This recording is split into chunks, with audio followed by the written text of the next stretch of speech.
Salve, salve galera do InfectoCast, bem-vindos a mais um episódio. Aqui quem fala é o William e hoje temos um convidado especial que não é um convidado novo, é alguém que já participou dos primeiros episódios, lá nos primórdios do InfectoCast, na época que a gente gravava numa salinha cheia de mofo e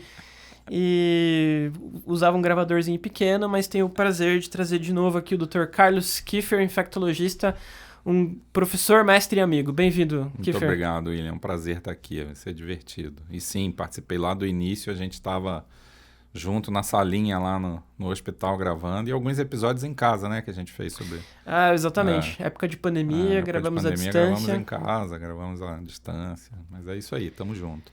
Se trouxemos o Dr. Carlos Kiefer aqui, porque a gente vai falar sobre um pouquinho de antibiótico, bactéria, e o tema do episódio de hoje, a gente quer falar um pouquinho sobre resistência em gram-positivos. Quando a gente fala em gram-positivos, hoje a gente vai acabar falando de alguns cocos gram-positivos de mais interesse em infecção, acaba sendo um pouco de mais contexto hospitalar, de certa forma, mas a gente vai falar basicamente de Staphylococcus aureus, pneumococo e enterococo. Perfeito. Começando pelo Staphylococcus aureus, né? Quando a gente fala de resistência, é uma resistência histórica, né, professor? Assim, desde a época da penicilina e tudo mais. Me fala um pouquinho, assim, sobre essa questão histórica da resistência do Staphylococcus aureus que foi se construindo ao passar do tempo. Bom, a história é longa, né? Eu costumo dizer que no discurso do Nobel do Fleming, ele já falava para a gente moderar no uso. Ele recebeu o Nobel em 1945 e ele já falava de cuidado com o uso com as penicilinas, né? Uhum. Então ele já reconhecia como um problema a resistência às penicilinas naquela época. É claro que nessa primeira geração das penicilinas eram as penicilinas naturais, né? Então os estafilococos ficavam resistentes a essas penicilinas por produção enzimática, né? Então eles tinham lá as penicilinases, que eram elementos citoplasmáticos móveis e que se espalhavam com uma certa rapidez. Por isso que o Fleming alertou lá no discurso do Nobel dele para tomar cuidado com isso. Mas aí vieram as penicilinas na década de 50, 60, um pouco depois, né, do Nobel dele, semissintéticas, né, ou sintéticas. Aí vieram as oxacilinas, a meticilina. Uhum. E aí esse problema das penicilinases se resolveu. Ou seja, esses beta-lactâmicos não são passíveis de ação dessas penicilinases. Mas começou a surgir um outro problema, né? Que aí é o problema dos gram-positivos, que eu costumo dizer que é o problema dos gram-positivos em geral, né? Não é o problema só dos estafilococos, né? Que é a resistência que é conferida por elementos genético, cromossômico, mas que altera a estrutura da cápsula dele. Então, os estafilococos passaram a ter uma estrutura de cápsula mais espessa com modificação das proteínas de ligação dessas penicilinas. E aí passaram a se tornar resistentes também à meticilina e à oxacilina. Só que, em essência, esses elementos de resistência que a gente está falando, eles são... Historicamente, eles aconteceram em momentos... A gente hoje não se preocupa mais, em teoria, com as penicilinases, né? Porque a gente considera que todos os estafilococos têm. Quer dizer, a gente não usa mais penicilina natural para tratar. Então, a gente só usa as semissintéticas ou a gente usa outras drogas quando eles são resistentes a essas semissintéticas. Então, a gente não se preocupa mais com isso. Mas, embora essa história esteja mudando, isso é um outro capítulo, né? Então, a gente está voltando a ver estafilococos que são sensíveis a essas penicilinas naturais. Olha só. Né? É muito doido isso, mas é isso que está acontecendo. Quer dizer, tem relatos aí, saíram relatos recentemente, tudo. Então, está havendo uma mudança nesse padrão dos estafilococos e isso parece ser global. Em outras palavras, bem simplificando, a gente não usa mais penicilina para estáfilo, o estáfilo está começando a ficar sensível Talvez. à penicilina, mas assim, vou fechar esse parênteses, né? Talvez, coisa rara de se ver, né? É raro, não dá pra gente, isso não nos permite usar, mas fala muito mais que está havendo uma mudança no padrão epidemiológico das infecções por estafilococos. Tá? Perfeito. E quando a gente fala de estáfilo, né, principalmente Staphylococcus aureus aqui, de uma forma geral a gente acaba falando do principal mecanismo de resistência, que é a resistência à oxacilina. Isso. Ou a resistência à meticilina, né? Então, que para os alunos de medicina, quando a gente vai explicar no primeiro momento, a gente explica, olha, existe o Staphylo, MSSA, ou Oxa sensível, ou Oxa S, e existe o Staphylo meticilina resistente, ou Oxa R, né, ou Staphylo que acaba sendo resistente a todos os meus equivalentes à oxacilina, né? Exato. E, assim, quando a gente fala desse mecanismo de resistência, eu já vi até plantonista pegar uma cultura com Staphylo sensível e falar assim, poxa, deixa eu prescrever vanco, porque melhor prescrever vanco logo já, né? Ele vai ganhar resistência esse Staphylo, vamos logo. E, assim, queria que você falasse um pouquinho sobre isso. Não é isso que acontece, né? Vamos deixar claro que não é isso que acontece, né? Então, como eu estava voltando na história, né? As penicilinases, penicilinas naturais, era sim mecanismo enzimático e era sim essa transmissão entre isolados que podiam ser de um paciente para outro. A partir do momento que a gente desenvolveu as penicilinas semissintéticas, que são resistentes a essa ação das penicilinases, eles passaram a mudar a sua estrutura. Então, a mudança da estrutura, ela é, vamos dizer assim, a mudança da proteína de ligação das PBPs e do espessamento da cápsula do Staphylo, ela é determinada pelo cromossomo.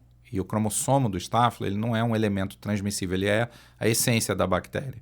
Então, ela não tem essa transmissão horizontal. Se uma pessoa tem uma infecção por um Staphylo Oxa S, ele vai ter uma infecção por Staphylo Oxa S. Não existe a possibilidade daquele Staphylo se tornar resistente ao longo do tratamento. Então, agora, se a pessoa tem uma resistência também por um Staphylo Oxa R, ele vai ser Oxa R do início ao fim do tratamento. Então, não adianta usar oxacilina aqui no Brasil ou medicilina nos Estados Unidos. Né? Não adianta. Então, não existe a possibilidade do Oxa R mudar o seu padrão ao longo do curso do tratamento. E é uma ilusão achar que a vancomicina é melhor porque ela cobre o Oxa R e cobre o Oxa S. Não é melhor. Existem estudos clínicos mostrando que em Staphylos Oxa S, a oxacilina é superior a vanco, ou aos glicopeptídeos. Tá? Então, a oxacilina é superior quando a infecção é por um Oxa S. A vancomicina só funciona quando é para um Oxa R. Aí não é nem questão de ser superior ou não, é que a Oxa não funcionaria. Então é óbvio que ela é superior, né? Claro. Então não teria outra alternativa. Mas quando você faz uma comparação que a gente chama de head-to-head, de vanco com Oxa, para os que são Oxa S, a Oxa é melhor nos Oxa S. Tá? Então não é melhor dar vanco para um paciente que tem infecção Oxa S. E essa resistência não é transmitida horizontalmente. A pessoa adquire a infecção por um patógeno que é Oxa S ou que é Oxa R. E aí você tem que escolher um antibiótico com base naquilo. Perfeito. Acho que o exemplo é um exemplo ótimo da situação do antibiótico certo para a situação certa, né? Exato. Aquela coisa que a gente às vezes tem, que é uma falsa... Um falso... É um erro, né? Pensar que pelo fato do antibiótico ter um espectro de cobertura maior, ele vai ser melhor. Aqui o exemplo perfeito de que se o Staphylo é sensível, então eu tenho que ir com o Oxa, que vai ser... Tem estudo de mortalidade, né? Tem. Eu gosto de usar a palavra mortalidade, porque quando a gente está tentando convencer alguém, às vezes convence melhor. Assim, olha, mortalidade com vanco para Staphylo Oxa sensível é maior. É maior.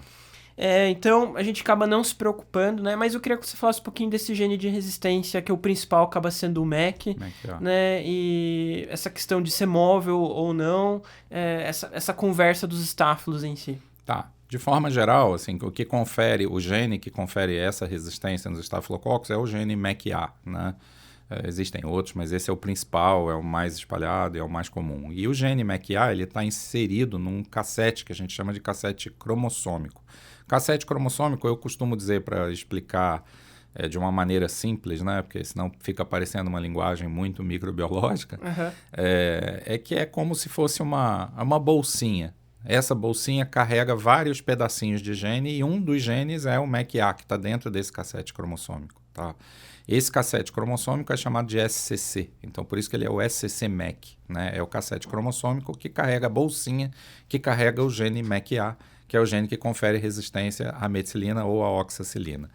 Como o próprio nome diz, ele é cromossômico, então ele está no cromossomo da bactéria. Então ele é transmitido de um Staphylococcus, de uma célula original para outra célula filha, né? Para uma célula progenitora, para uma célula filha. Então, costumo dizer papai ou mamãe Staphylococcus, né? Não tem aqui distinção de gênero na bactéria, mas papai ou mamãe Staphylococcus, quando se multiplicam, se multiplicarão com os genes que têm. Né? Por cisparidade, vão se multiplicar com os genes que têm. Então, os filhotinhos Staphylococcus vão ter aqueles mesmos genes. Se eles tiverem o SCC-MEC que carreia, né? Um dos tipos de SCC-MEC que carreia o gene MEC-A, os filhotes também terão. Então, essa transmissão é de um para outro.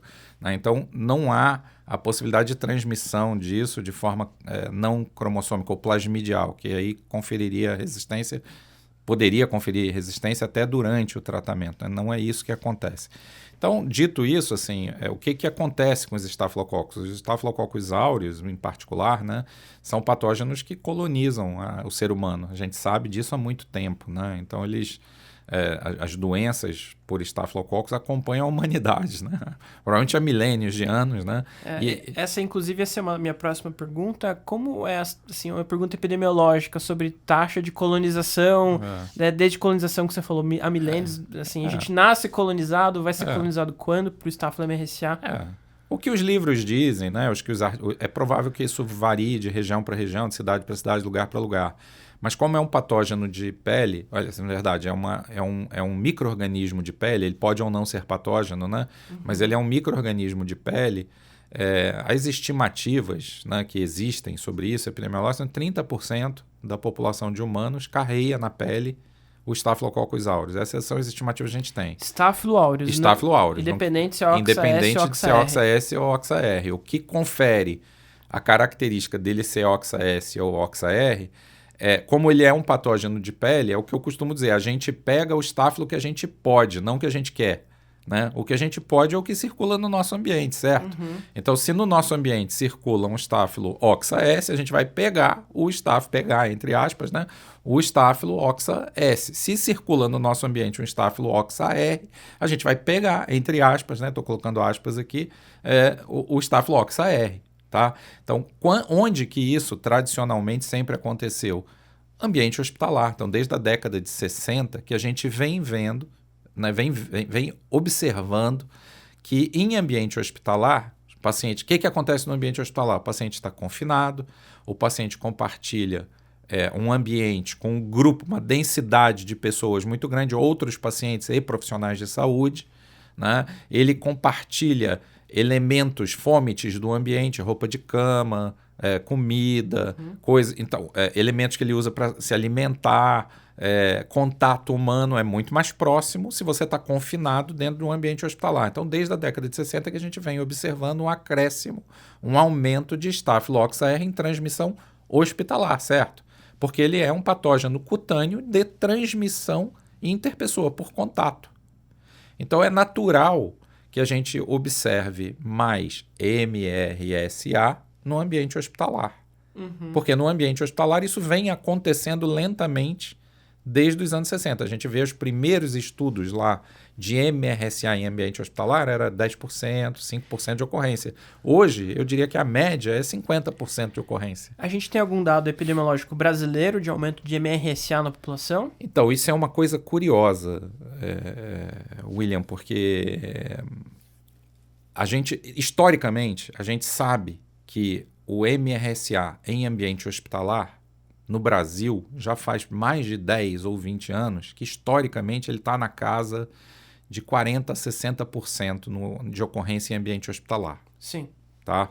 Então, significa dizer que se um paciente, vamos botar, em vez de botar um paciente, 10 pacientes têm infecção hospitalar por um Staphylococcus aureus, 4 a 6 deles, vamos arredondar a conta, 5 deles serão MRSA no ambiente hospitalar, Perfeito. 5 serão MSSA.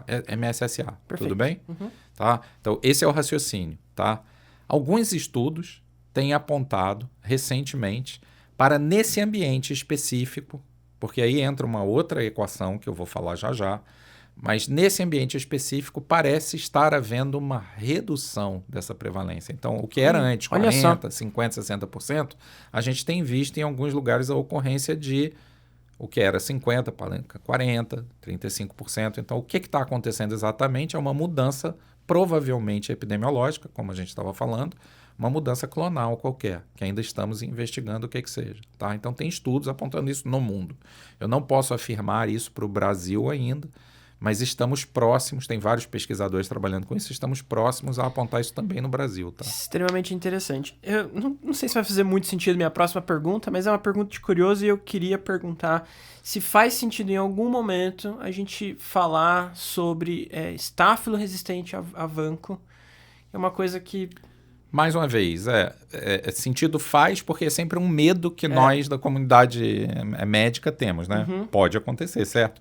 Existem casos relatados por aí de estáfilo com resistência à vancomicina, uma glicopeptídeo. coisa que pipoca ali, aqui, ali, né? Mas ainda posso te dizer que ainda não é o nosso principal problema no Brasil e nem mesmo no mundo. Ainda são casos esporádicos. Por quê? É difícil responder epidemiologicamente, né? Porque da mesma forma que surgiu a resistência à oxacilina e esses clones de resistência foram se espalhando, porque são clones, né? Sim. São grupos clonais muito parecidos que vão transmitindo de pele a pele, vão ficando, então ele vai se perpetuando no hospital, né? Ou no ambiente fechado. Da mesma forma que surgiu a resistência à oxa, o MRSA, e esses clones foram tomando espaço, por que não espalharam os poucos clones que existem de resistência à vancomicina? Não sei te dizer, né? Mas sim, é um problema potencial, que em teoria poderia acontecer, tá? Mas não é um problema ainda considerado de relevância na maior parte dos hospitais brasileiros. Tá?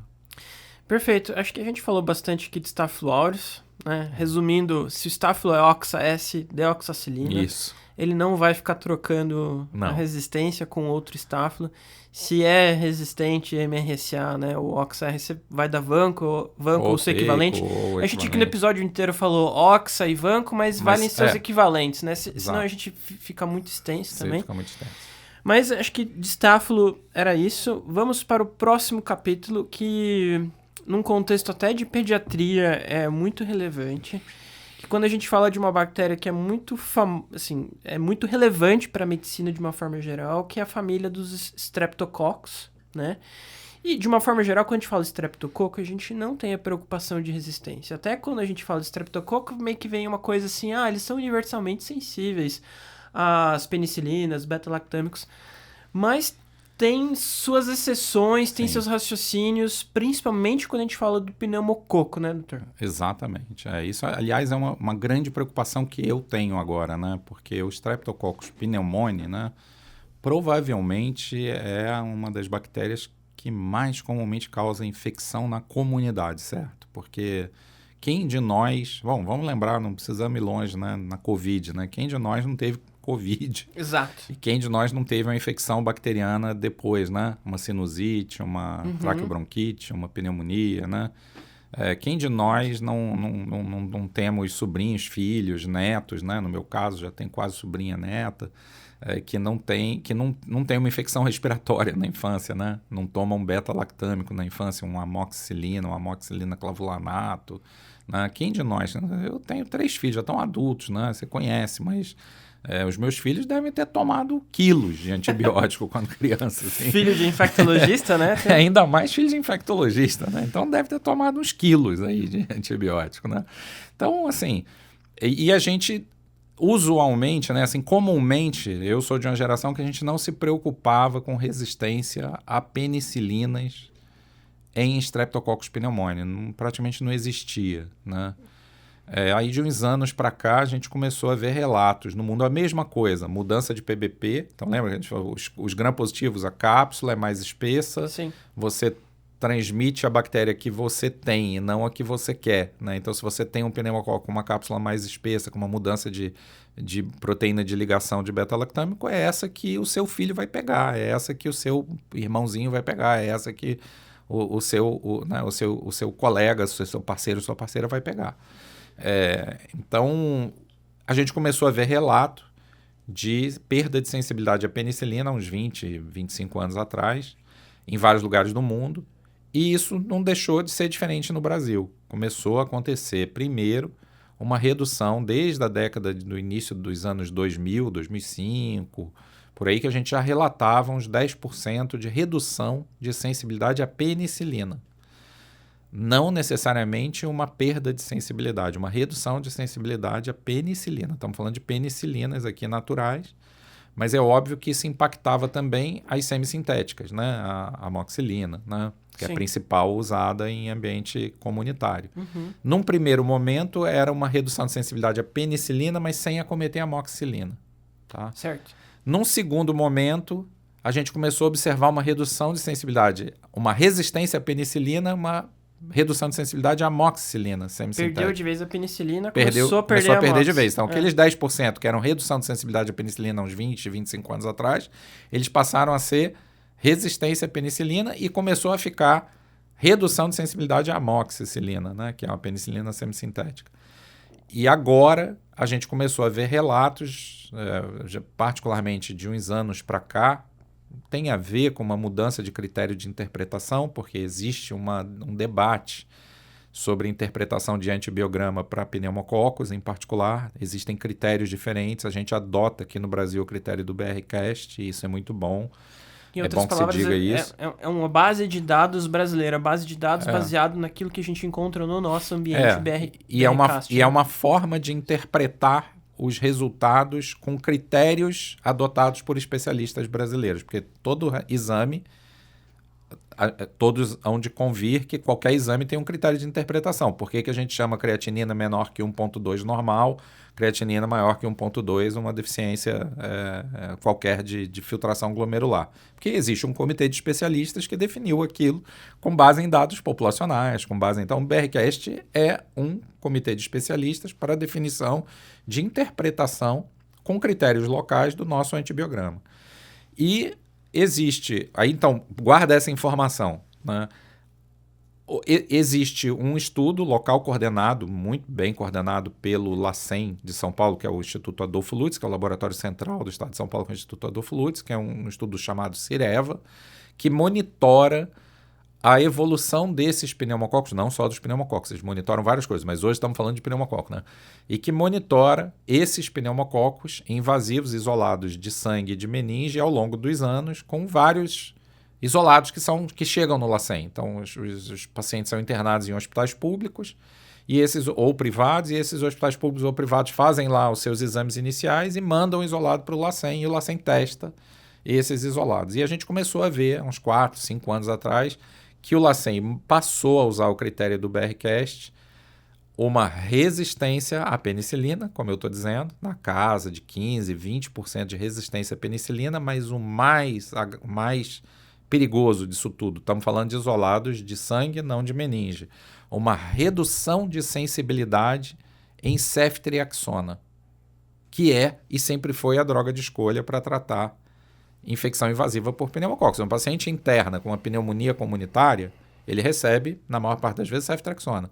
Se ele interna com uma meningite, recebe, na maior parte das vezes, ceftriaxona. Era exatamente isso que eu ia comentar. Toda criança, adulto que interna com uma suspeita de meningite, o antibiótico você vai ver na maioria dos guidelines, ceftriaxona. Isso é uma preocupação que a gente tem. Por quê? Porque a gente começou a observar. Eu não estou falando de resistência à ceftriaxona em amostras causadoras de pneumonia. Eu estou falando de uma redução de sensibilidade. Redução de sensibilidade é quando a concentração de inibição do patógeno aumenta a ponto daquela dose usual que a gente usa não resolver a infecção. O famoso intermediário sensível aumentando a exposição. Isso, exatamente. Então é disso que a gente está falando. Então a gente começou a ver em amostras de sangue, ou seja, se está no sangue, está no pulmão, certo?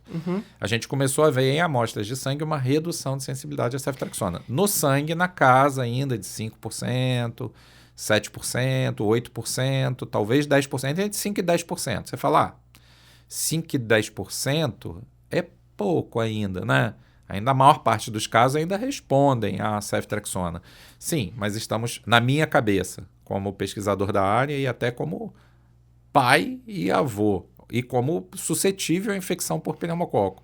Eu já tenho medo de usar a ceftriaxona, se eu sei que aqui no estado de São Paulo, pelo menos, essas amostras que a gente tem aqui, o reporte do LACEN, se ela já tem uma perda de sensibilidade no sangue. Agora, quando você vai para meninge, que o antibiótico penetra pouco e que a ceftriaxona penetra menos na meninge do que no sangue, essas mesmas amostras de meninge já são categorizadas como resistentes à ceftriaxona. Então, em meninge, esses 10% passam a ser 15% e não de perda de sensibilidade. Estamos falando de 15% com perda de sensibilidade ou resistência, tá entendendo? Em meninge. Então, em meninge, eu acho que a gente já está autorizado a não dar só ceftriaxona a mais. Na minha concepção, é isso. Então, se eu tenho uma meningite, eu não sei o que é essa meningite. Ela pode ser hemófilos, ela pode ser meningococo, ou ela pode ser pneumococo, naquele primeiro momento que o paciente chega, certo? Você Certo. ainda não tem os exames, você tem que dar um antibiótico rápido. Eu entendo que pela chance do pneumococo hoje, 1/3 das meningites é por pneumococo. E se a gente está falando que 1/3 das meningites é por pneumococo, e desse 1/3, você já tem aí quase 20% de perda de sensibilidade em meninge, a ceftriaxona não vai penetrar, eu já não gostaria de receber, se fosse comigo, ceftriaxona.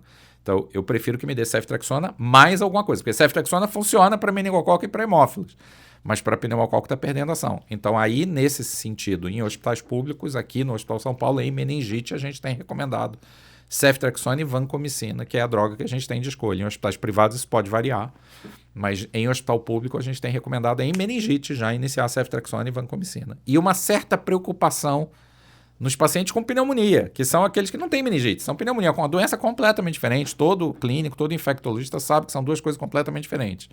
Mas a gente já vê pacientes mal respondedores à ceftriaxona, tá? Isso eu já tenho relatos clínicos. Nós já discutimos casos clínicos de mal respondedores com ceftriaxona.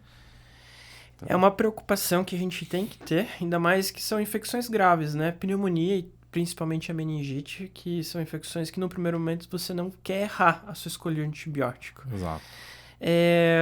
Eu até, depois a gente pode tentar editar e colocar no vídeo, mas eu gosto sempre de discutir o antibiograma do pneumococo, porque ele pode vir agora, como você comentou, né? Vem lá, penicilina, pode vir resistente. Você pode ter uma ceftriaxona e às vezes nos antibiogramas eles até separam, né? O MIC para Sim. meninge e não Isso, meninge. por causa desse critério de interpretação, porque como eu atinjo concentrações mais altas da ceftriaxona no sangue, você dá ela direto no sangue, você atinge concentrações mais altas, você permite uma interpretação com MICs mais altas para chamar aquilo de sensível. Mas essa mesma concentração não é atingida no líquor, então você tem que fazer a linha de corte de interpretação mais baixa. É por isso a diferença. Não quer dizer que o pneumococo seja essencialmente diferente do que está causando meningite do que está causando o pneumococo como bactéria. Ele não é essencialmente diferente. O mesmo está aqui O na que cabeça, muda tá no sangue. Exatamente. O que muda é o critério de interpretação para onde o seu antibiótico atinge ou não, entendeu? Então, se eu já estou vendo uma perda de sensibilidade para meninge, significa dizer que eu também tenho uma redução qualquer de ação desse antibiótico no sangue se eu não der a dose certa. O que é a dose certa? Se eu estou falando que em torno de 10% dos pneumococos de sangue que são associados à pneumonia, né? É isso que a gente pensa. Se isolou no sangue, a pessoa tem pneumonia. Já tem uma redução de sensibilidade à ceftriaxona, significa dizer que eu teria que dar 2 gramas de 12 em 12, e não 1 grama de 12 em 12, que é a dose padrão, entendeu? E na maior parte das vezes, a gente trata o paciente com 1 grama de 12 em 12. Então, quem são esses mal respondedores? São aqueles que a gente acaba vendo 48 horas, 72 horas depois do uso da ceftriaxona 1 grama de 12 em 12, o cara continua com febre, continua taquicárdico, continua com leucócito elevado, continua com PCR elevado, ele não responde rápido. E aí você vai ver, você deu 1 grama de 12 em 12, aí quando você isola na cultura, era um sensível aumentando a exposição. Você não deu a dose certa. Acho que a gente consegue depois colocar, né? Eu tenho um antibiograma de uma infecção, que era uma infecção, uma hemocultura, pneumococo, que tá lá. Ceftriaxona intermediário, quando é não meninge, e meninge ele já tá resistente. Resistente, exatamente. Acho que eu sempre gosto de salientar esses casos, principalmente com os residentes e tudo mais, para entender, né? O perfil do pneumococo... Tirando o pneumococo, os outros streptos, a gente continua tranquilo. Continua tranquilo. Mas esse tá mudando. Então, a mensagem tá mudando. Meninge, eu já acho que estado de São Paulo eu posso dizer, outros estados eu não posso dizer porque eu não tenho conhecimento. Certo. Mas estado de São Paulo, com os dados do Adolfo Lutz, eu posso dizer. Eu diria que meningite já inicia com ceftriaxona e vancomicina se tiver em ambiente público. é duvidoso ainda se já vale a pena aumentar a dose de ceftriaxona para pneumonias de pacientes internados. Em vez de dar 1 grama de 12 em 12, dá 2 gramas de 12 em 12. Porque está batendo ali nos 10%. Certo. Né? Aquela linha de tolerância que nós infectologistas temos de falar, se funciona para 90%, tá bom. Eu não sei se eu gosto muito dessa linha de tolerância. Eu acho isso um pouco complicado. Talvez... Mas historicamente, a gente, como especialidade, tem adotado isso. Né? Principalmente na pediatria ou pacientes imunossuprimidos. Talvez pensar em dar dose mais alta já. Pensar em dose mais alta. Perfeito. Discutimos agora então um pouquinho do pneumococo, né? Esse perfil que tem sido um pouco mais preocupante. Vamos agora para a última parte, falar dos nossos... Aqui no Brasil é um problema menor, o enterococo, né? Acho que é um problema que a gente vê mais na literatura norte-americana, me corrija se eu estiver enganado. E quando a gente fala de enterococo, a gente acaba falando basicamente de 2 espécies, um é Enterococcus faecium e o fecalis. Eles já carregam até uma questão de importância para endocardite, Sim. infecção urinária, infecção de corrente sanguínea. Fora desse contexto, geralmente não são tão relevantes, né? Mas queria que você falasse um pouquinho sobre, assim, os dois. Eles já carregam em algumas resistências Sim. de uma forma geral, né? A diferença de um e para o outro. O que preocupa nos enterococos para a gente, né, é a resistência aos glicopeptídeos, né? Vamos dizer... que são os genes VAN-A e VAN-B, principalmente. Existem outros, né? C, D, E, mas os principais que causam resistência a glicopeptídeo, resistência a vanco, né? Ou a teico. O famoso VRE. VRE, né? Esses são os mais preocupantes, né? Eu diria que os enterococos que causam infecção comunitária, na maior... Como eu penso sobre isso, né? Como é que eu, como especialista, penso sobre isso. E aí não é o professor, não é o acadêmico, é o médico que também cuida de paciente... todo santo dia. Eu diria que se a pessoa sem fator de risco hospitalar, vindo da comunidade, com uma possível infecção por um enterococo, que situação é essa? Endocardite, né, comunitárias, Sim. e peritonites espontâneas. Provavelmente vai ser um Enterococcus fecalis, né?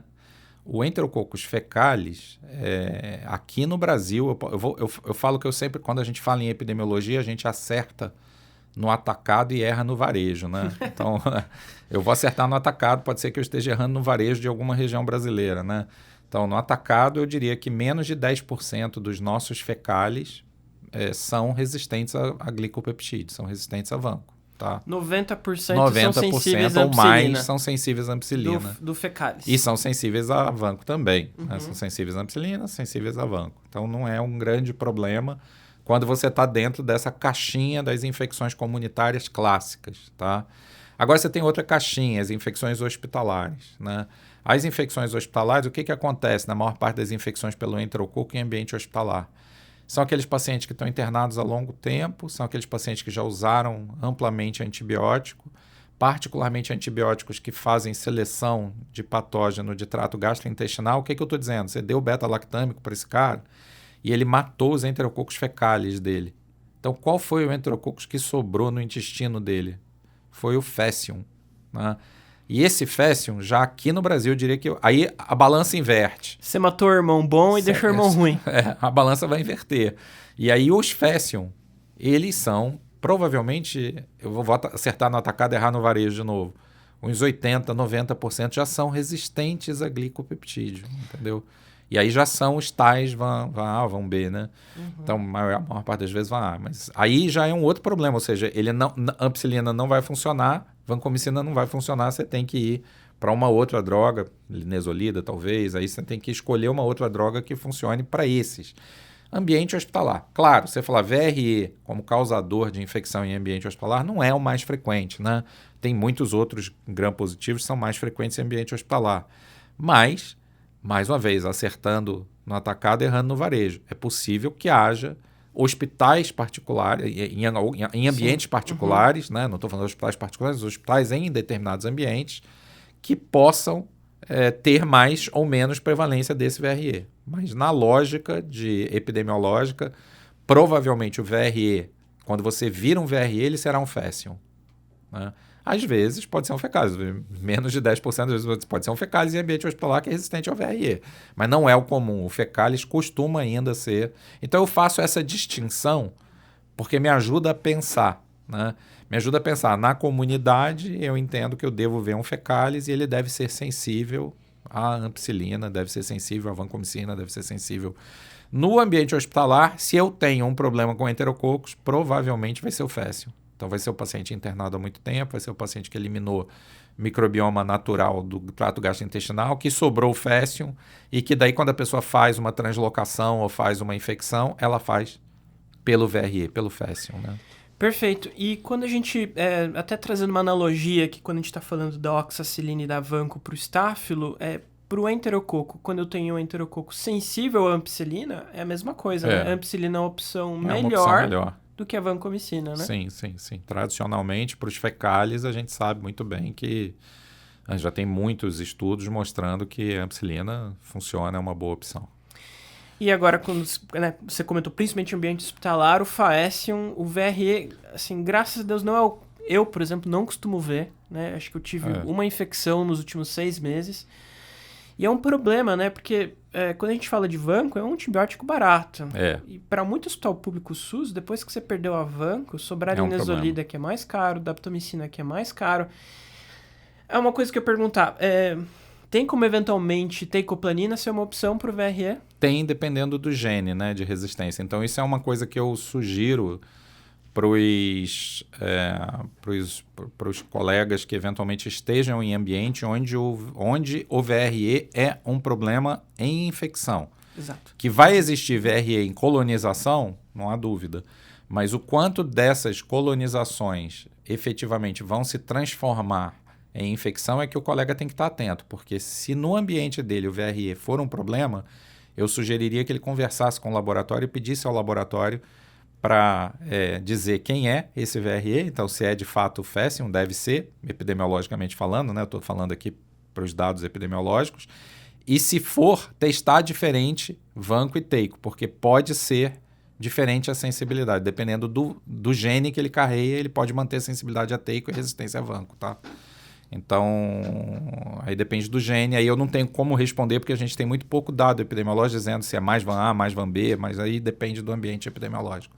Então, aí seria interessante nesse ambiente ele explorar e ver o que ele tem, porque pode ser que um não tenha, não dê vanco, mas dê teico, né? Ou pode ser que nenhum dos dois dê, né? E aí ele tem que partir para uma outra droga mais cara, como você está dizendo. Perfeito. Acho que falamos tudo sobre os 3 bichinhos feios dos gram-positivos, né? Acho que são os principais quando a gente fala de gram-positivo, principalmente em ambiente hospitalar ou infecção grave que a gente acaba internando. Mais uma vez, muito obrigado, Kiefer. É um prazer. Então, é sempre bom estar aqui, bater papo, a gente refresca e pensa de uma maneira diferente. Exato. Então é isso, pessoal. Muito obrigado aí pela sua audiência. Se você ainda não está seguindo a gente na nossa página do Instagram, segue a gente lá. Ative as notificações do seu agregador de podcast para receber as notificações dos nossos episódios que são semanais. A gente sempre tem postado episódios novos cada sexta-feira. Siga a gente também no YouTube, onde sempre colocamos conteúdo novo de forma regular.